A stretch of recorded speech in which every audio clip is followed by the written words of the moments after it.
gamelane mendek iki ya jogete prei. Lah aku ya ora krasa kok. Lah kok iso ora krasa Ora to? krasa suwi ra tau tanggapan dadine saking penake gong mati ya ora ngrasakno ngono Mas. Dadi saking kepenake ya. Saking kepenake. Dadi mendek lah mbok bablasno lem joget. Bablasno rumangsa penak awakku. Alhamdulillah. Wa syukurillah. La haula wala qaula. Innalillahi wa inna ilaihi rajiun. Dengkul mlocot lho. Ila billah. Ila billah. Salam sik kanggone warga. Wong Islam jane ya. tulisane konsepane tulisane kira kelabang. Lah iya ya. Lah aku mang maca nang kono nek kepala desa tergambang sing bener iki ndi? Sing goblok iku ya kowe. Lho kok iso malah Lah goblok-goblok wong wis tak WA iki maine ning tergambang met. Lha iso malah ora kelabang. Oh, kelabang apa wong aku lah ya bingung tulisane ya kelabang ora kowe tok. Bingung kok nyalahno wong. Bingung kok goblokno wong. Lah timbangke goblok apa ora? Kok iso padha bingunge kuwi. Uluk salam. Assalamualaikum Assalamualaikum warahmatullahi wabarakatuh. Alhamdulillah rabbil alamin arrahmanir rahim maliki yaumiddin ya kana butu wa ya kana istaqim. Dadalah. Kok iso bablas nerang Jare wong mari-mari. Islam iku diawali pakai bismillah. Iya. Ning salam ya cukup salam, takon salam mau malah Al-Fatihah barang Aku iki bingung, Met. Perkara apa? Ora bingung gene lho. Kelambi tak nggo wis ora ana sing sedeng. Ngantek ting pecotot. Ora masalah. Nek nanggone yatim piatu nanggone panti asuhan kaya seragam cah sekolah seragam. Iku lah nek dagelan gak seragam gak masalah. Iki kan zaman-zaman baru. Seragam kaya to pendarat Karang Taruna seragam. Ayo. Bocah guru apa Cah anak sekolah. cah sekolah seragam. Seragam. Wong tandur seragam. Ayo. Nek dagelan gak seragam gak apa-apa. Beda rupa, beda werna ning tujuane padha. Padha apa? Padha sowaning daleme Pak Mas Yanto karo Mbak Puji nggone duwe gawe sunatan. Sunatan. Tawa tok li. Lho, kok tok li iki karepem dhewe. Lho kok iso karepem. Kowe mbloro ditekakno ning gambang kok tok. Ayo, sunat iki tok li. Saru Mas ning kene iki lho, ditekakno sing ndelok akeh. Sing ngomong nek saru sapa? Lah tok li. Sunat ki tok li. Lho kok iso tok li? Lho nek ora percaya takoki ibu-ibu rak sunat ki tok li. Bu iki bener sunat tok li, Bu. Lho, maksudnya ngene lho tok li ki diketok mung sekali. Lho, Lah, potawono sunat tok bolak-balik. Gak ono Lho ya. lak mumpung pisan. Alhamdulillah. Ya ta iso ning daleme Mas Yanto karo Mbak Puji. Welah tamune luar biasa. Biasa luar. Loh, kok biasa luar? Wis luar biasa, aku balike biasa luar. Teges. Tuamune wong sakmenake belas kabeh nganggo kudung ora ana sing ora. Lho, iki nggambarno, Dik. Nggambarno nek warga kene iki akeh kaum muslim. Aja kaya bojomu. Bojoku gene ya. Ning omah kudungan malah kudungan ikrak. Kok iso kudungane Lah krak? aku roh pasti ana kudungan. Piyayi kene, ibu-ibu kene ya ta, do nganggo jilbab. Jilbab. Kudunge sarwa pantes merdo serasi karo apa ki klambine. Ya ta? Jumbuh kahanane. Jumbuh kahanane. Mergo ape ndelok ketoprak Trimanggala budaya ning nggone Bapak Yanto. Nggone Mas Yanto. Beda karo bojom. Lah gini yo. Nganggo gak diseper blas. Lah gini yo. Serasine kudung karo klambi iku piye? Lah bojom awake ireng. Iya. Kudunge rupane ijo, klambine ireng, awake ireng. Malah kaya gendeng lumuten. Mudikasi kok, Mas. Mudikasi. Mudikasi. Nek dikandani ya aku diamuk. Oh ya iso. Bojoku ora kenengan dhek kena darah dhuwur. Kok darah dhuwur ya apa? Iku lho sing ning muring-muringan iki lho. Oh, darah tinggi. Iku basa Indonesia. Basa Jawa ya kita dhuwur no. Kita dhuwur ya. Kita dhuwur kenalan karo wong kene wis do kenal karo kowe, kok kene urung kenal karo aku. Suwe ora jamu. Jamu godhong telo. Suwe ora ketemu. Ketemu pisan karo Bapak Trombol. Sing kenal. Kenalan. Kenalan ah. Iso kowe kenalan. Iso ah. Piye Bu, nek kelan? kula niki nggih Mas Trombol asli Alah. Blora. Halah. Lah gini ya. Seniman kenalan kok ngawantah. Lumrah kenalan ya lumrah ngono iku, Mas. Lho jenenge seniman nek kenalan nganggo irama, aja wantah bloko. Lah piye? Lho nganggo lagu to irama. Contone Piye? nanani neno nano. Nanane ni nano neno. Nanoni nanunu enono. Aduh, kok iso tekan nunu enono barang ku. Iya. Tegese iku ngengi lagu kira-kira ngono. Nanani neno nano. Nanani neno nano. Nonani nani noni nani nani nano neno. Saire piye saire? Terus kendal kaline wungu. Ajar kenal karo aku. Iso. Iso tenan. Kaya pamane dol tinuku iso. Iso. Aku sik sing kenalan po dol tinuku. Dol tinuku kowe. Dol tinuku. Aku sik. Aku terok kowe. Ya iso iya ta. Kendal kaline wungu. Ajar kenal karo aku. Iya. Ana pedet ning tengah sawah. Iki Mas Kemet mantune Pak Lurah. Wih. Aku ah. Iso. Saiki kowe. Lah aku piye? Aku no piye kok ya? Oh, lah kendal kaline wungu. Ha iso kok lho. Ajak kenal karo aku. Heeh. Lah aku lali ya. Tuku cendol ning pasar paing iki Mas Trombol mantune maling. Apik kaya kowe ah. Salah. Sing apik. Heeh. Kendal kaline wungu. Ajar kenal ya terus kowe. Ajak kenal karo aku. Lelene mati digepuk. Digepuk terus digoreng. Lho. Digepuk karo walesane. Lah wis kadung digepuk mati dak kalau digoreng. Oh, digoreng yo. Ning ora ngono Lah candhake. kudune. Cakepane kendal kaline wungu. Ajar kenal karo aku. Lelene mati digepuk karo walesane. Ah, iso? Iso? Kendal kaline wungu. Ajak kenal karo aku. Lelene mati digepuk Nganggo walesane. suwe ora petuk. Pancen yo wis lali. Lho. Kok iso suwe ora petuk kaya Lah suwi ra tau kepethuk gak lali kowe. suwe ora petuk, kepatuk mung suarane. Mung suarane. Lah ya iso lho ya. Kendal kaline wungu. Ajak kenal karo aku. Lelene mati digepuk. Nganggo walesane. Suwe ora petuk. Kepatuk mung suarane. Ya Ya oh. Ya Ya oh. jangkrik Diancuk. lho. Kowe nek lamben tak cepetno lawange Mas Yanto lho. Kowe malah tuwek ora marai sing apik malah ngajak jangkrik. Kowe iki jak tembangan jare tembang piye? dok tinuku kok malah Lah kowe wong tuwek wis mandeknane wis arep batin ngajak salaman. Lah iya. Njaluk sepuro karo kowe. balal biala lahir batin dalan. Tuwek aten jangkrik. Lah kowe kok malah ngawiti dosane kowe. Lah pisanan baleni. Ayo kenalan karo warga kene. Wis aku wis ambiku sesek Lho lah iya kok iso. baleni kok ngarep. Ha, Purwodadi kutane, sing dadi nyatane, jagung bakarane. jaluk. Lho. Parian kok bejaluk. Ayo baleni kok ngarep sing apik aja Ayo. ngajak kenal. Kendal kaline wungu. Ajak kenal karo aku. Lelene mati digepuk. Nganggo walesane.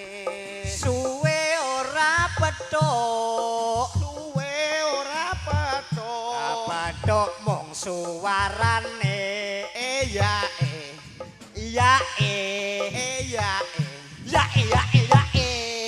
jangkrik. Jancuk iku. Lho, kok Jancuk jancuk? tuwek. Sajak am. Kowe jare ngajak nyanyi jangkrik-jangkrikno wong. Iki terusane lagu. Hah? Iki terusane lagu. Gak jangkrikno aku. Ora jangkrik misuh kuwi Lah kok tek iso. nyeti aku. Lah sing dijak nyanyi kuwe kok lah kok terus Lali jangkrik genggong. Oh, Jangkrik Genggong. Ha. moto mendelik udele bodong. Jangkrik genggong wani lirik sepi wong. Ha, ya ta? Nandur tebu ning ora-ora. Bojom ayu nyawisi tangga. Tak pacul. Tapi nandur tebu ning ora-ora. Bojo mayu nyawisi tangga. Aja tangga. Kayu rencek kok ditaleni, bojo melek alung mbok pateni. Oh alah yo. Bojo elek ya diopeni. Ngono kok iso. Iki wis wengi. Iki mangke ape crita karo kowe, Met. Perkara apa, Dang? Jaluk solusi piye apike aku gen ora iso gedrah karo keluarga omah. Ya wong iki saorane nek rumah tangga rukun, paling ora dirasakno disawang anak ya seneng, tangga teparo lah ya meluk seneng. Lho seneng iku ya nek seneng.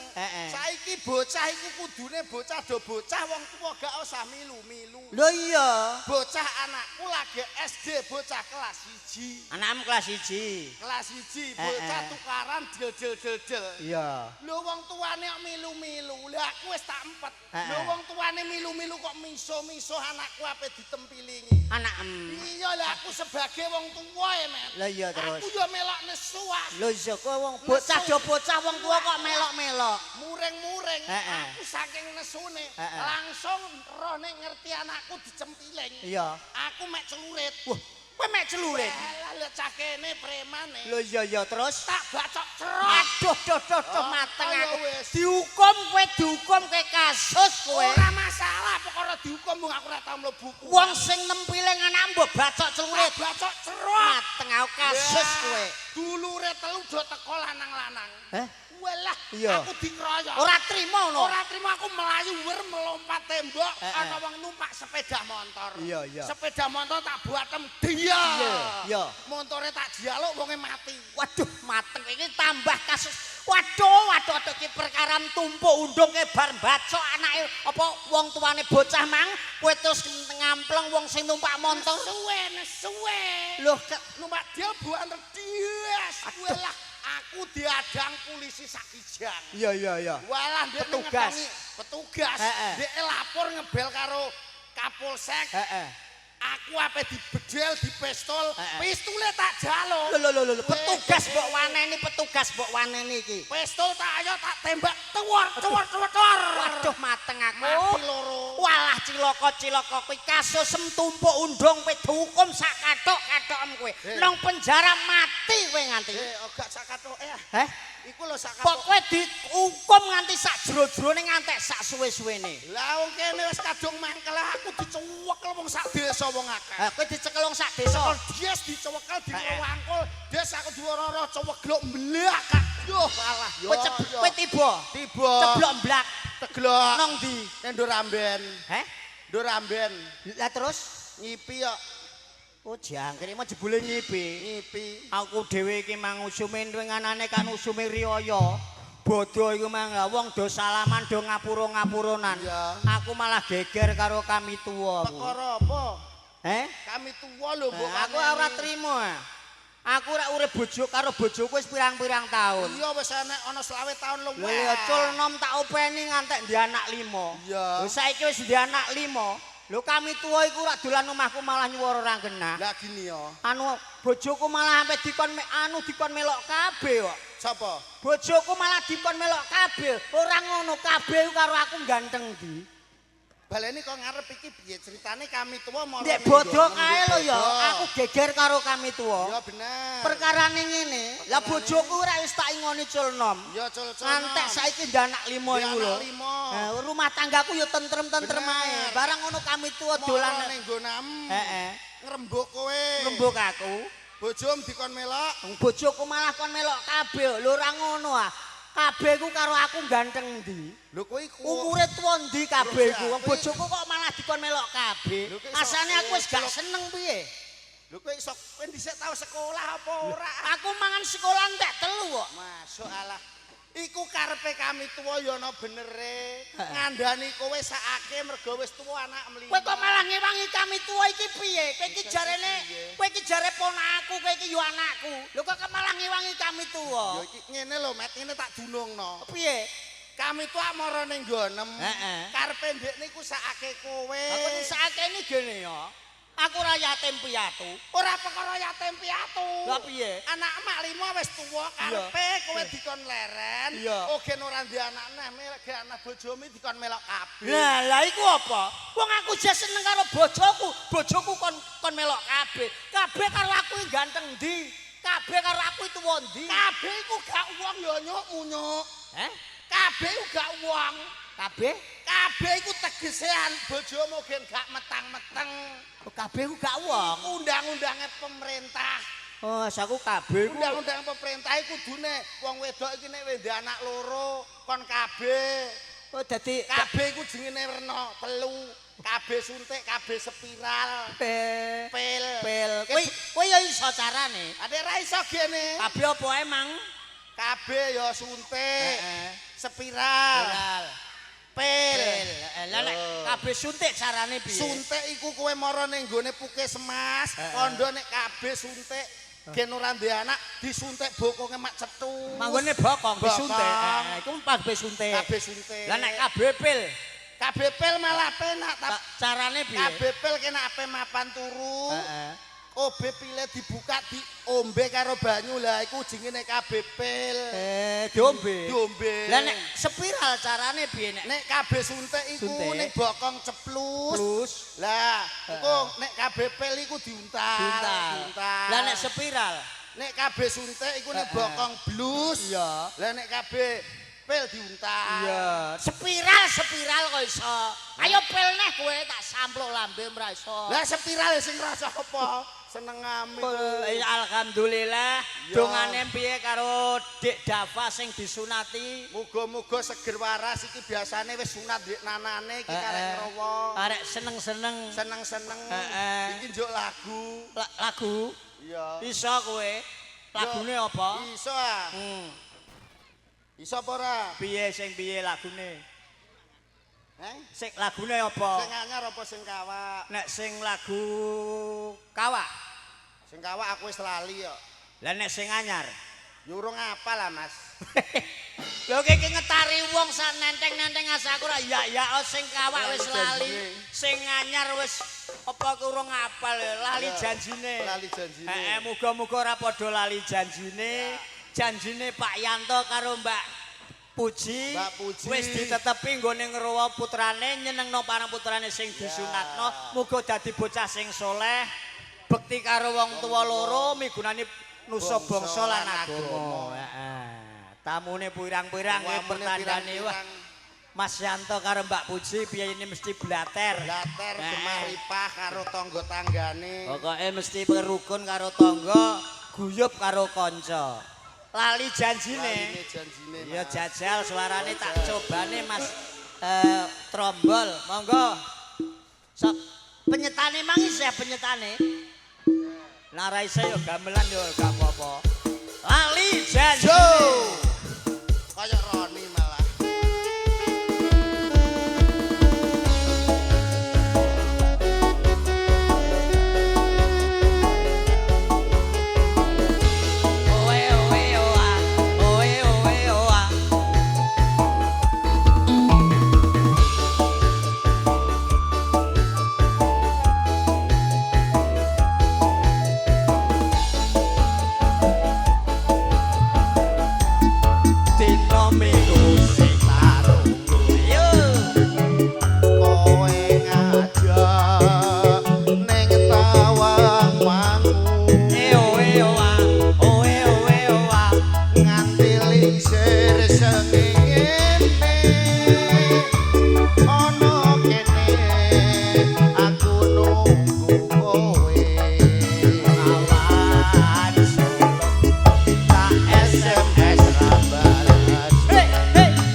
Gremet-gremet katon slamet. Kelendeh-kelendeh kena nggo tuku tapeh. Syukur luweh kena dinggo ning gone. Ngleweh balik omam. Janjane kowe. Galagatku saja Yubriyani. Atiku sujono malah kowe gandengane koliyo.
Iswan rene iki mang delalah ditemoni karo panitiane.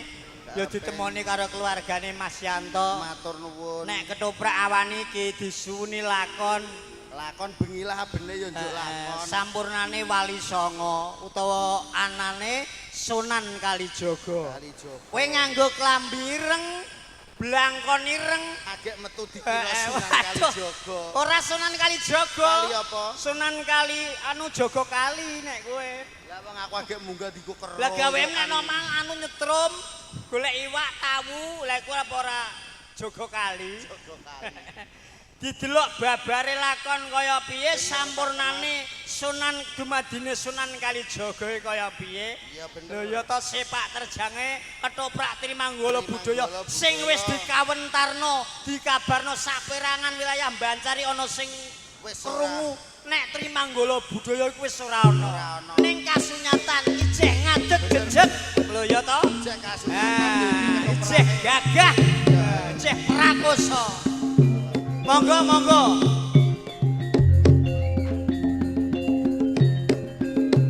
Ah, monggo monggo. Nggih.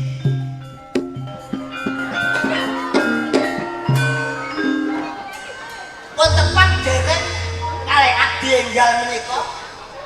Ampun panyar ampun kaget jenengan iku. Niki abdi bocokan niki wau. Sebrakan.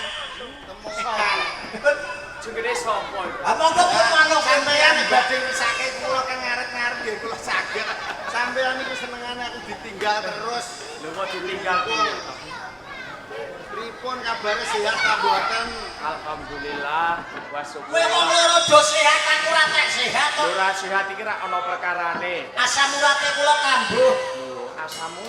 Nggih. Aku sing kena kolesterol menengah. Aku ngabarno wong kene, wah waliane apik, walian apik, aku malah glundung e. Kok glundung? Ayo takon karo Pak pripun Pak jenengan waliane sae? Wah sae Pak. Tanggaku ya ngono waliane do apik-apik. Lah aku malah glundung. Glundung adaan yo ngene iki padha karo aku kowe sing malah apa? Lho maksudnya malah ora baki malah rugi ya malah glundung gitu. Nggih. Ketinganipun nika kok wonten pigatos kalih para putra murid.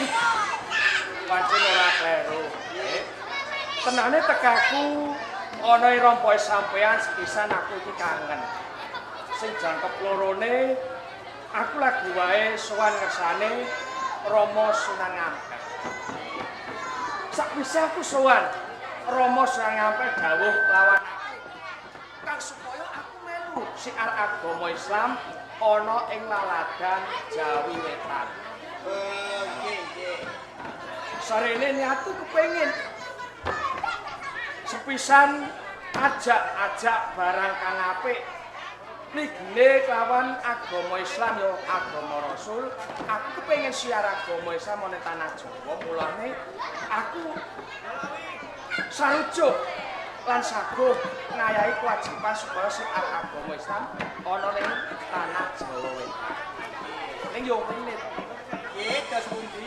Sadurunge aku siar agama Rama Sunan Ampel. Kuwi dawuh kawan aku supaya aku yo kuwi temeka ana sakjroning alas nglakoni jenenge tapa ngalong. Tapa ngalok. Sampeyan ngerti tapa ngalong kok dhewe. Apa ngalong iki? Kowe ngerti apa ora? Oh, alas sikile ning dhuwur sirane ngisor. Dadi kaya manuk kalong kae ya. Kalong malah geong. Napa nggih mekaten to? Ya ora kaya ngono kok. Apa ngalange ngono, malah manggone nek ning sumur. Geong nang dhuwur pas ana datuk ya nggo ngisor. Cocok ora? Heh, Cocok ora? kita apa matur iki ya? Iya, kalau melok. Tapa ngalong nggih. Tapa ngalong kuwi ora kaya ngono. Lah pripun Tapa Pak? ngalong kuwi pancen manggone ana sak dhuwuring wit. Aja nganti sikil kuwi ngancikake ana sak dhuwuring bantala.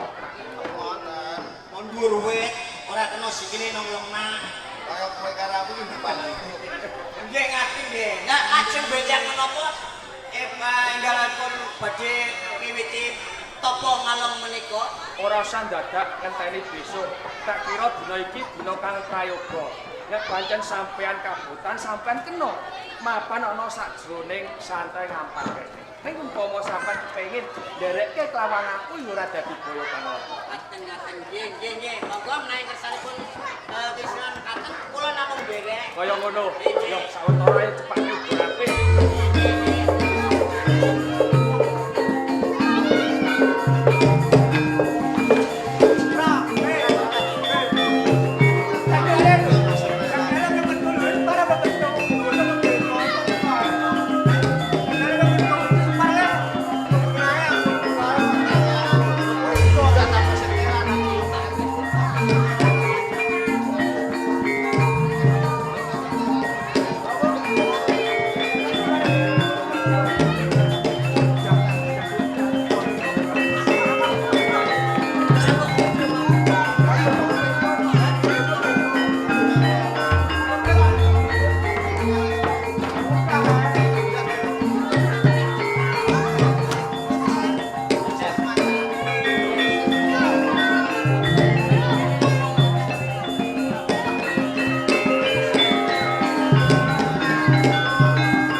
papan gunungku saka kapet.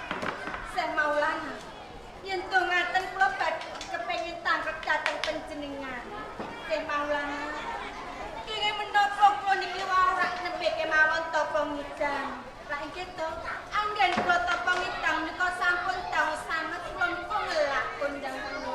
Lajeng wonten ing pengayaras nika wonten sendang bening banget. Banjur kula kepengin ngombe banyu sendang kuwi. Nanging saya Maulana, sakwise aku ngombe banyu sendang kuwi, ya gini, wetengku sansaya gede. Wetengem sansaya gedhe. Sakwise kowe ngombe banyu sendang ki mau. Pancen bener. Rasa wulan. Inggih. Yen pancen kowe ora ngerti, aku bakal bloko. Sak tenane rasa wulan sakwise ngombe banyu sendang rumangsa weteng saya gedhe. Ora perkara banyu sing mok ombe ngono ora. Boten perkara banyu. Merga rasa wulan iki dina kowe ngandhut tondal bene. Kula ngandhut.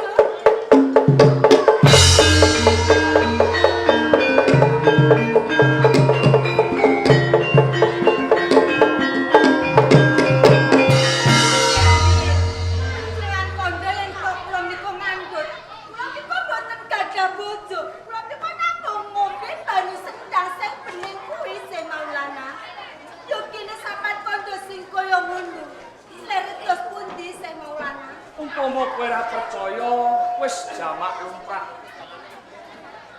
Patasen kowe ora duweni bojo, kowe uga urung tau kumpul kelawan bocah lanang. Nek sakwise kowe ngombe banyu ana sak ngisore wit, kowe ngandhut kabeh mau aku bakal dongeng. Sak tenane aku sing kleru. Sakwise aku lakoni topo. Ning kono aku ngerti kamu topo lagi wae nglakoni jenenge topo ngidang. Topo ngidang kuwi topo kang tanpa busana. Ora kena mangan lan ngombe kamontok. Banyu utawa daharan kuwi ora tumiba ana ing cucukmu. Sakwise aku ngerti kowe nglakoni topo ngidang satemah kegugah rasane atiku. Nganti aku ora bisa ngampah hawa kanepson. Gedene aku nibakake banyu suci tokombo ana sak jroning sendang. Sakwise kowe ngombe banyu kuwi wis ana kompo utawa banyu suci kang tumiba saka aku. Mula nganti kedadian ngandhut ora liya kuwi putraku. Itu ngaten sampean sing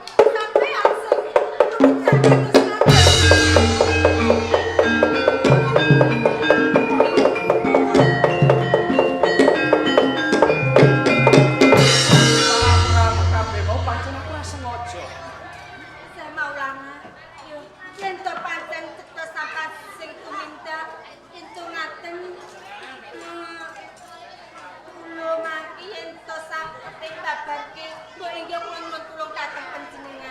Kamunto aku bakal menehi pitulungan kelawan kowe.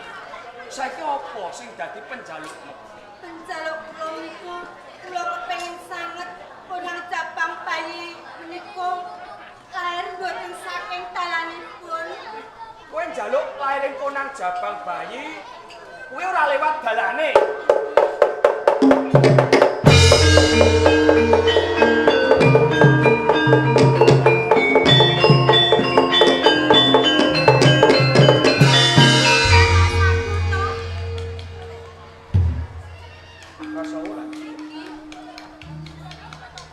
Apa jenenge ora mokal? Atas konang jabang bayi wae lahir kok kepengin ora lewat saka dalane. Ibu kal sakmenika kula kepengin sanget nggih niku wau. Amargi kula menika wonten Kabupaten Tuban menika tasih kawan. Napa kula menika mboten isin to yen to kula menika bali wonten ing Kabupaten Tuban. Dadi perkarane kowe iki sik perawan. Nggih. Ya. Gedene rasa tanggung jawab kelawan kowe Rasa Wulan. Mbok menawa Gusti Allah ngijabahi lan darane apa kang dadi penjalukmu. Sak bisa-bisaku aku bakal mbudidaya. Mula mapanon sak ngisore wit kang gedhe. Aku bakal donga masalah kuasane Gusti.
Ora dadi kaya pangapa, kan? Saiki ponang jabang bayi wis lair. Wong sing dadi penjalukku, kowe gelem mong golowentah lawan bayi kang mijil saka bapak. Nuwun sewu. Yen to kula kedah. Golowentah kan putra kula mboten saged. Ponang jabang bayi menika sampun lair, kula pasrahke dhateng panjenengan. Monggo. Sampunipun ponang jabang bayi kula pasrahaken dhateng panjenengan. Kula badhe tumuli wangsul wonten ing Kabupaten Tuban. Amargi kula menika wonten ing Kabupaten Kaijenan, kula wangsul kedah Kaijenan. Kula nyuwun pamit. Sampun kula pamit.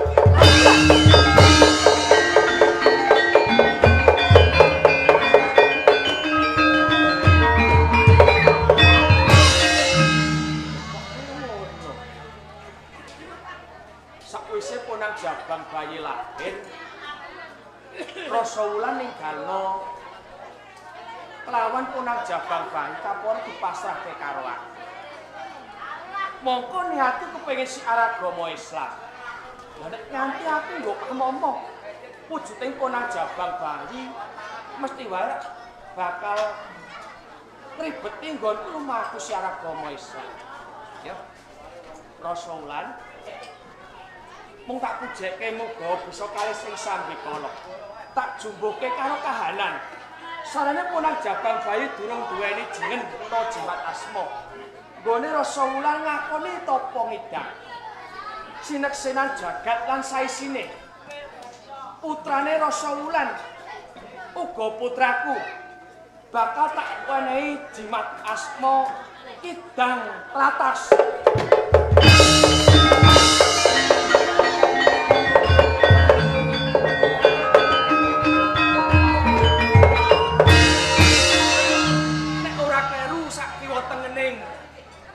Alas kene ana desa. Mbok menawa mengkono aku bisa nemokake wong sing mbutuhake ponang jabang bayi. Tak lumaku desa kono.